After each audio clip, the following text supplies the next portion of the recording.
श्री स्वामी समर्थ. जय जय स्वामी समर्थ. स्वामींचं नाव घेऊन मी आजच्या ह्या नवीन व्हिडिओला सुरुवात करते. हिंदू धर्मात पितृपक्षाचे विशेष महत्त्व आहे. पितृपक्षाला श्राद्ध पक्ष असेही म्हणतात.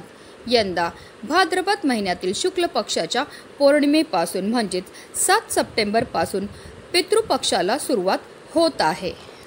तर पितृपक्ष अश्विन महिन्यातील कृष्ण पक्षाच्या अमावास्येपर्यंत असेल, म्हणजेच 21 सप्टेंबरला समाप्त होणार आहे. या दिवशी सर्व पितृ अमावास्या असणार आहे.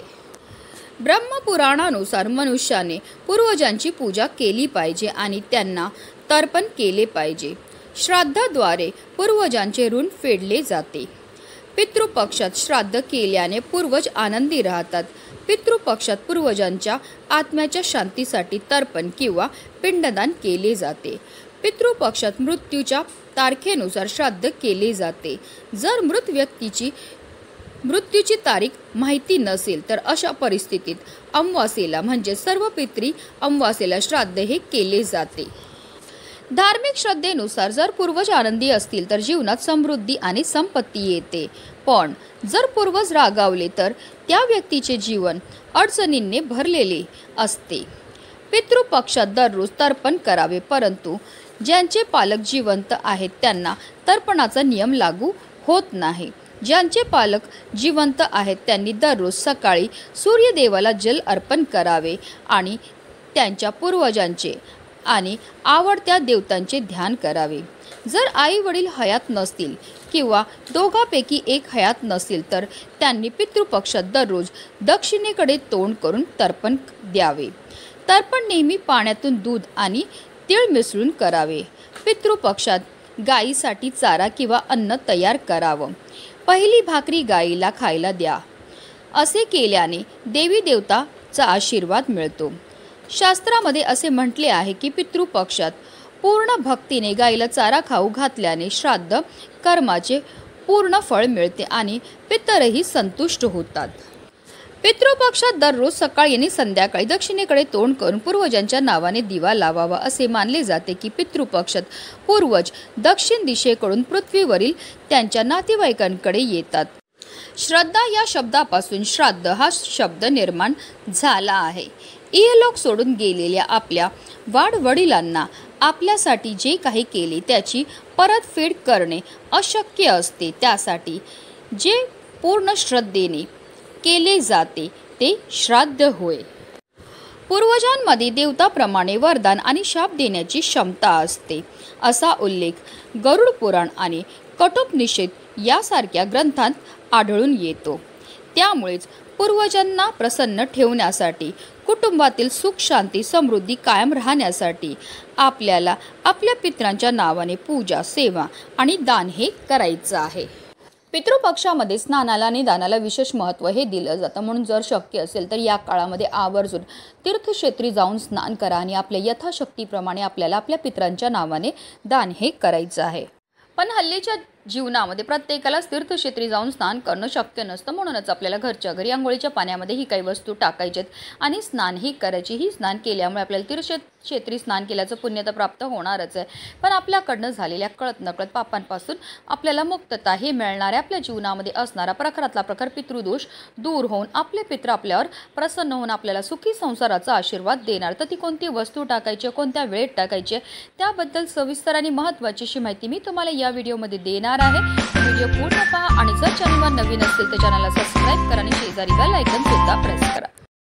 पितृपक्षाच्या या 15 दिवसांमध्ये जर तुम्हाला शक्य असेल तर पवित्र गंगेमध्ये जाऊन स्नान करा, कारण नदीत स्नान केल्याने पितरांच्या आत्म्याला शांती मिळते. तसेच या काळात केलेले स्नान शरीराचे आणि मनाचे शुद्धीकरण करते, ज्यामुळे पवित्रता प्राप्त होते. तसेच स्नान आणि दान धर्मामुळे पितरांचा आशीर्वाद प्राप्त होतो, जो कुटुंबासाठी शुभ मानला जातो. तसेच पितृपक्षात केलेल्या विधींमुळे पितृदोषापासून मुक्ती मिळण्यामध्ये मदतही मिळत असते. पितृपक्षात केलेले स्नान, दान आणि तर्पण हे आपल्या पूर्वजाप्रती आदर व्यक्त करण्याचा एक मार्ग आहे. हे केवळ एक धार्मिक कृत्य नसून पितरांना आदराने स्मरण करून त्यांचा आशीर्वाद मिळण्याचा एक महत्त्वाचा क्षण असतो. तसेच पितृपक्षाच्या या 15 दिवसांचा जो कालावधी आहे यामध्ये आवर्जून आपल्या घरामध्ये जे हांडा कळशी जिथे आपण पाणी भरून ठेवतो ते कायम भरून ठेवावं, कधीही रिकामी ठेवू नये.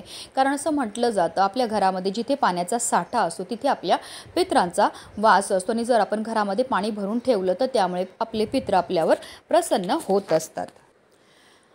पितृपक्षामध्ये आपल्याला आवर्जून तीर्थक्षेत्री जाऊन स्नान करायचे आणि आपल्या पितरांच्या नावाने पिंडदान करायचं. तसेच त्यांच्या नावाने आपल्याला दानसुद्धा करायचं. पण हल्लीच्या धावपळीच्या जीवनामध्ये प्रत्येकालाच तीर्थक्षेत्री जाऊन स्नान करणं शक्य नसतं. म्हणूनच आपल्याला घरच्या घरी आंघोळीच्या पाण्यामध्ये या काही वस्तू टाकायच्यात आणि आपल्याला स्नानही करायचे. ही स्नान केल्यामुळे आपल्याला तीर्थक्षेत्री स्नान केल्याचं पुण्य तर प्राप्त होणारच आहे, पण आपल्याकडनं झालेल्या कळत नकळत पापांपासून सुद्धा आपल्याला मुक्तताही मिळणार आहे.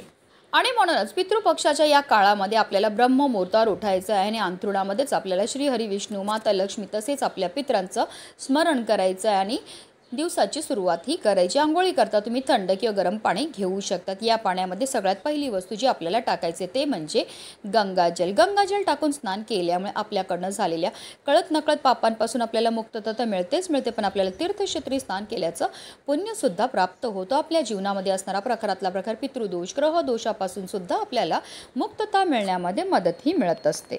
दुसरी महत्त्वाची वस्तू जी आपल्याला आंघोळीच्या पाण्यामध्ये टाकायचे ते म्हणजे काळे तीळ.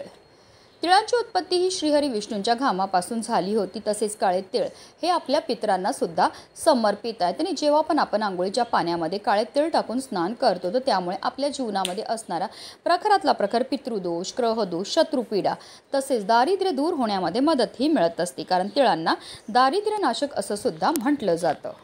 तर या दोन वस्तू आपल्याला आंघोळीच्या पाण्यामध्ये टाकायच्या आहेत पितृपक्षाच्या या 15 दिवसामध्ये दररोज आणि आपल्याला स्नानही करायचे. पण बऱ्याचदा लोक चुकीच्या पद्धतीने स्नान करतात, त्यामुळे सुद्धा त्यांना केलेल्या उपायाचं कोणतंही शुभफळ प्राप्त होत नाही. म्हणून आपल्याला काय करायचं, एक मग पाणी आपल्या उजव्या खांद्यावर टाकायचं, एक मग पाणी आपल्या डाव्या खांद्यावर टाकायचं आहे आणि त्यानंतर आपल्याला संपूर्ण स्नानही करायचे आहे. ही स्नान करताना निरंतर आपल्याला ओम नमो भगवते वासुदेवाय नमः किंवा ओम पितृदेवाय नमः या मंत्राचा जप हा करायचा आहे. जेव्हा आपण आंघोळीच्या पाण्यामध्ये या वस्तू टाकतो त्याचबरोबर मंत्राचा जप करतो, त्यामुळे आपल्या जीवनामध्ये असणारा प्रखरातला प्रखर पितृदोष ग्रहदोष शत्रुपीडा तर नष्ट होतेच होते, पण आपलं 7 पिढ्यांचं दारिद्र्य नष्ट होऊन आपले पित्र आपल्यावर प्रसन्न होणार आहेत आणि आपल्याला ते सुखी संसाराचा आशीर्वाद देणार आहेत. अतिशय प्रभावी असा हा उपाय, म्हणूनच व्हिडिओ जास्तीत जास्त लोकांपर्यंत शेअर करा जेणेकरून प्रत्येकाकडनं हा उपाय झाला पाहिजे हीच मनामध्ये इच्छा. श्री स्वामी समर्थ. जय जय स्वामी समर्थ.